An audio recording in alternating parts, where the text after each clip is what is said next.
कुछ चीजें ऐसी हैं जो सनातन धर्म में बुरी समझी गई हैं। शास्त्रों में इन चीजों को अच्छी मान्यता नहीं दी गई। हम बात करने वाले हैं प्याज और लहसुन की।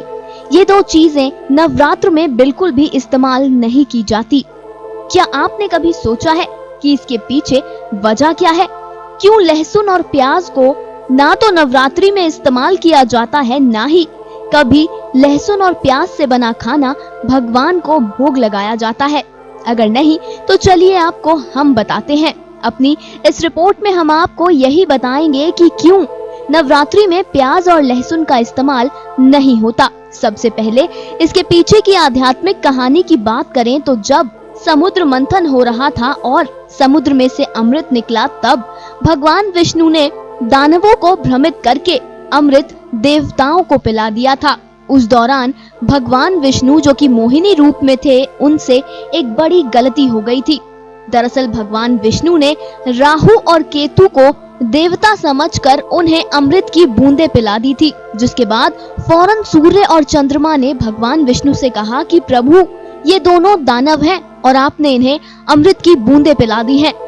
ये बात सुनते ही विष्णु जी ने फौरन राहु और केतु का गला काट दिया ताकि अमृत की बूंदें उनके गले से नीचे ना उतरें। लेकिन तब तक अमृत की बूंदें उन दोनों के गले से नीचे उतर चुकी थी और फिर जब दोनों की गर्दन कटकर धरती पर गिर रही थी, तब उनकी गर्दन से अमृत की कुछ बूंदें उनके खून के साथ मिलकर धरती पर टपकी और वहां पर प्याज और लहसुन उपजे। जी हाँ, ये कहानी पुराणों में भी बताई गई है। वहीं इसके साथ साथ आपको बता दें, क्योंकि खून की उन बूंदों में अमृत भी था, इसलिए प्याज और लहसुन के काफी लाभ भी हैं। लेकिन इनकी उपज दानवों के खून से हुई है, इसीलिए ही ये समझा जाता है कि इन्हें खाने के बाद मुंह से बुरी गंध आती है। वहीं अब अगर वैज्ञानिक पहलू की बात की जाए तो आयुर्वेद के अनुसार खाद्य पदार्थों को 3 भागों में बांटा गया है, सात्विक, तामसिक और राजसिक। ये तो आप जानते ही होंगे कि सात्विक भोजन में शांति, संयम और पवित्रता जैसी भावनाओं को बढ़ाने की शक्ति है। राजसिक भोजन में खुशी जैसी भावनाओं को उत्पन्न करने की ताकत है।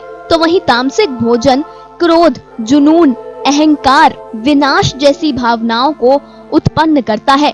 प्याज और लहसुन को आयुर्वेदिक में तामसिक के रूप में वर्गीकृत किया गया है। प्याज और लहसुन इंसान के शरीर में सबसे निचले दर्जे की भावनाओं को उत्पन्न करते हैं, उन्हें बढ़ावा देते हैं, जैसे जुनून, उत्तेजना, अज्ञानता आदि।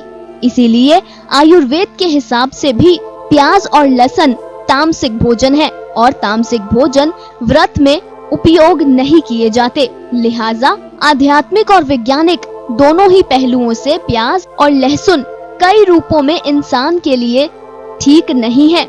इसीलिए पौराणिक काल से ही ब्राह्मण प्याज और लहसुन का इस्तेमाल कभी नहीं करते। कुछ ब्राह्मण तो ऐसे हैं जिन्हें ये तक नहीं पता कि प्याज और लहसुन का स्वाद क्या होता है।